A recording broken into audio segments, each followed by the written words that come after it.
What's going on, guys? I'm Simple Simon. I'm a comic book noob. Welcome to the NOOB Rebirth. I'm here at Big City Comics with my boy Mark. Say hi, Mark.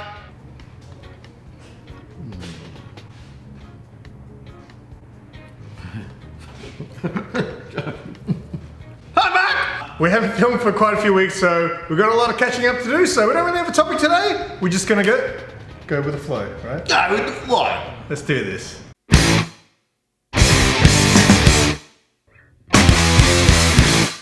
Something that's happened since we last filmed the video, Obi Wan Kenobi finished. So mate, what did you think? As a Star Wars guy, what did you think of Obi Wan? The whole overall or last episode? Overall. I liked it. I liked his arc. The way he started from down here and he ended up, on the way to being, not blaming himself for the destruction of, or the downfall of the Jedi. Because basically it was his fault. He's the one that brought in the clones. Anakin was his apprentice. So, of course he's going to blame himself. I just thought it was brilliant. The casting was awesome. The little girl, Leia, was perfect. I loved it. I thought it was great. I thought it was the twist. Sorry, it's going to be spoilers. Oh yeah, there will be spoilers. All right, you're going to have to put up this thing, spoiler. The whole twist with the third sister was brilliant. Great. Loved it. I thought it was good. So I guess it had mixed reviews. I feel like there's more people that loved it because Star Wars people just, I think, want to see more content. But then there's the people who are obviously always going to have an opinion. Yeah, well, everyone's different. Not everyone's going to like it. But you can't say that it's bad. Just say, I didn't like it. Well, here's the thing. So I enjoyed watching it. Absolutely. But I did. There were many little things that I had just thoughts about. And what's that, newbie? Okay, so first of all, the series as a whole didn't feel as epic as it should have been. So for example, and Sarah made this point while watching it, and I was like, yeah, I agree with you. The first time Obi-Wan and Darth Vader meet in, what was it, the third episode or something like that, it didn't feel as epic as it should have been. The final episode felt a bit more epic. The part where he cut his mask and all that was cool. But I just feel like the show as a whole didn't have that epic feeling. Like when I watched like Mandalorian, it felt epic. Even when I watched Boba Fett, there were bits that just felt epic. I just feel like the show lacked epicness. Yeah, I can see that. There was a couple of scenes I can understand that. Like that were a little bit silly. Different producers too, so yes, it wasn't exactly. Filoni and Favreau. Yeah. There was that scene with Reva when they storm the base and stuff like that. And then she's having that conversation with Obi-Wan, right? They're having a conversation at the door, and then they bring him out of the place, and he's on his knees, and they're still having the conversation back and forth, like, Vader's using you. And I'm just like, hey guys, there's stormtroopers all around you, and you're having this conversation. It just felt a bit odd in some of those sort of scenes as well. I thought the flashback scene he had with Anakin while they're training, with their lightsaber training, I thought that was very, very well done. I mean, the actor, what's his name? Hayden Christensen, sorry, just escaped my memory. He just reverted back to his Padawan days, I'm sorry, Master. And I thought it was his trademark, his condescending, I'm sorry, Master. His sarcasm in arrogance. That's how I always looked at how Anakin how he spoke to Obi-Wan. And then he just reverted back to that. I thought it was great. Let's talk about that last episode. Okay. I thought it was just a very clever way, the way they mix the audio with his voice cutting in and out of the sound machine compared to his real voice. When he's talking as Anakin compared to when he's talking as Vader, I thought that was, and talking in a, as a two-person, Vader's, his blame moved from Obi-Wan to himself. It wasn't you who killed Anakin, it was me, but the way they did that with the voice change was just, to me, that was epic. And it was supposed to be one and done, but apparently they changed the ending to make it a continuation, to make it people think it's that they could continue it if they wanted to. Even if they do make another season, I don't think it'll be with Vader. I think it'll be maybe with Darth Maul. For those of you who haven't watched Rebels or Clone Wars, Darth Maul did not die. Man, I struggle, man. I've been trying to watch Clone Wars, and man, I struggle. How could you struggle? I don't know. It's Why? Just, I don't know. It just seems like it's made for kids. You got to get through that. You got to get through that because the show grows with Ahsoka. As Ahsoka grows, so does the show. One of my mates was saying you should just watch the last season or the last 2 seasons, so you learn about Ahsoka and things like that.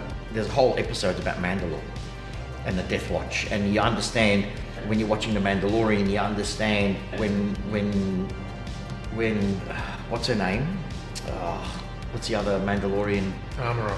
No, the other. Bo-Katan. Bo-Katan. When Bo-Katan says, Star Wars guy. That's right. When Bo-Katan, I'm bad with names. Bo-Katan says to him, "Oh, you're one of those," she means he's a fascist. This is the way. That was the whole line of the Death Watch. And then you had the other Mandalorians in the same armor, but they had a different view on how things are done. So those episodes tell you all about the difference between the factions. Cool. Yeah, see, I'd like to learn about those things that I kind of understand. Yeah, so just look it up. I'll watch it up online. Look it up. Just type in into Google and say the Mandalorian episodes in Clone Wars. Yeah. No? See what it did?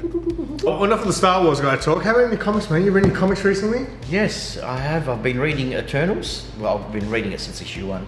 And I really like it. It's very epic. Like, he writes for the bigger picture, Kieran Gillen. I'd love to see him write Thor at some point. And I'm going to use that as a segue. I just started the Jason Aaron run of Thor. Just read the first issue. So that was pretty cool. Any indies? You read any indies recently? Yeah, I'm back. What's them called? I just read an issue of We Only Find Them When They're Dead. Oh, how's that going? I read the first few issues of that, and it was okay. It's very complex. It was okay. It just didn't. Well, the first 5 issues were obviously in this one time period, and then that was the first arc, and then the next arc was like a 100-year jump. Oh, okay. So it's massive. So it's a massively complex. But it's a really good book. It's well written, really well, because they jump back and forth from years. Like, they give you the year was, and they give you a year on the top of the page. But then at the top of the next page is the year was. So you have to go back and see what year it's corresponding. And then most of the time they're going backwards. What else? I'm not reading a whole lot of indie, except for, like, I'm looking forward to reading the new episode or new issue of Oblivion Song. I just recently read the War of the Bounty Hunters. Finished reading that, because I read every crossover tie-in. That was really good. Yeah. How about you? I haven't read that much. The only titles that I'm up to date, like that I'll read literally when they come out, is Something's Killing the Children and House of Slaughter. Still loving it. I know a lot of people have dropped off. They're like, oh, I don't care anymore. It's like, still loving it. I just love the world that it's built and everything like that. So I'm really into that. I read that We Have Demons book, which I was really pumped about after the first issue. Yeah. And then I waited till issue 2 and 3 both came out, and I read the whole thing, the rest of it, and the rest of it was just garbage. No, you can't say that. I didn't like it. I didn't like it. Sorry. Yes, you can't say it's garbage. Take 2. I didn't enjoy the second and third issue. It just wasn't my thing. And why didn't you enjoy it? It was just Scott Snyder garbage. Very metaphorical. I just didn't like the way that the demons were represented. And very metaphorical. And the way that sort of like the twists and turns were just typical crap. I'm sorry. And look, it doesn't mean don't go read it, but it was funny because someone actually reached out to me. I made a post when I read the first issue. I was like, this is so good. And Cole's Comic Claims reached out to me. He's like, hey man, I just read the second issue and I really enjoyed the first one, but I didn't enjoy the second one. So I'd be curious to see what you think. So Cole, if you see this, get this. In the last 2 nights, I started to read Under the Red Hood. What? Mate, I read the first 5 chapters, so 5 issues. I really like it. No shit, Sherlock! It's really good. So far, I'm actually probably enjoying it more than Hush. It's a little bit more of a basic story, while Hush had a bit of weirdness in it, weird comic book stuff in it. What I found really interesting about it though was, I didn't realize have you watched the new Titans series, like the last one with Red Hood in it? Mm-hmm. I didn't realize how they literally took from the book. The bit where they've got all the underworld guys all at the table, and then Red Hood comes up and throws the bag on the table with the heads and all that. I was like, oh, this is all Like, yeah, maybe Titans is an okay show. Yeah, it's not an okay show. Yeah, that's pretty bad. They did Death in the Family in one episode. Yeah, that's true. Well, I started reading the Thor, the Jason Aaron run. It's similar to what Tom King is doing at the moment. Anyway, I've only read one issue. Have you read Batman Catwoman? I read the first issue. So you know how it goes from the present to the past to the future. Well, that's exactly what Jason Aaron is doing with that story. It seems to me that one issue where he went in three different. He went past, present, and future. So, which I like, to be honest. But whereas Tom King doesn't give you the whole it doesn't spoon feed you. I mean, Jason Aaron spoon feeds you. Like in the past, present, future. Actually written.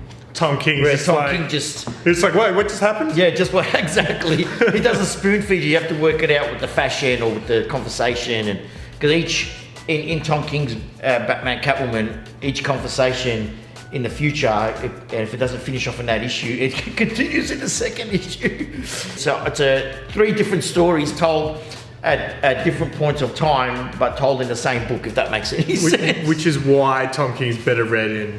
Correct. Sometimes, look, not all the time. No. Strange Adventures was good. I followed that okay. And same with Mr. Miracle, followed that okay. I almost picked up Strange Adventures to start reading that, but I decided to go Redwood instead. Fair enough. So. It's really good. The Strange Adventures is really good. It's got a massive twist in it, which I love. Mr. Miracle was just amazing, and Vision, of course, was amazing. I can't wait to start reading Human Target and his new one called Danger Street. Would you say Tom King's your favourite writer? At the moment, the current writer, yes.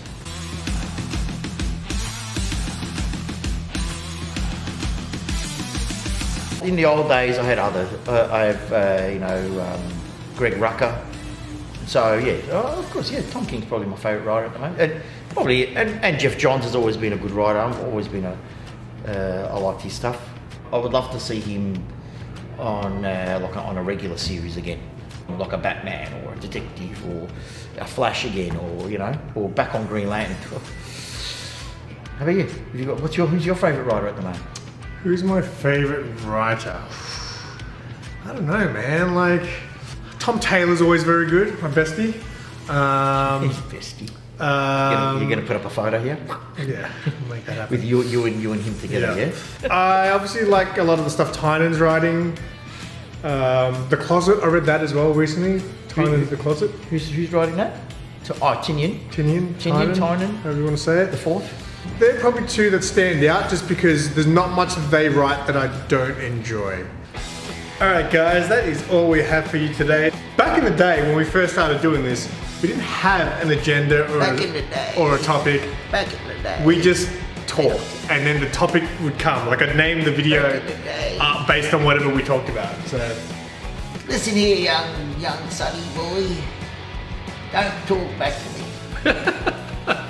if you guys want to see us talk about anything, make sure you guys leave it in the comments. And we will consider it. Appreciate you guys watching. Don't forget to give the video a thumbs up. And what's coming up, Mark? Hang on, I'm going to do the Orange Cassidy thumb. Isn't it your birthday soon? Yeah, so, yeah, that's coming. It comes up every year, mate. It's not nothing special. It's not a big one, is it? It's nothing. It's just a birthday. It's nothing special. Okay, cool. Maybe we'll get some footage. Footage? We'll see. Maybe. We'll see. Anyway, say bye, Mark. Bye, Mark. Keep it simple.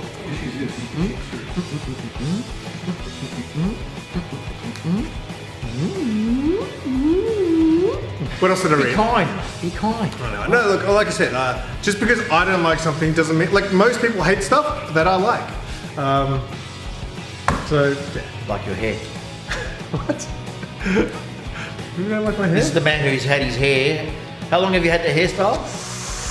I'm it's about 9. I've had it for longer than 20 years, but I haven't changed it since I was 21. I'm 40 now. 40.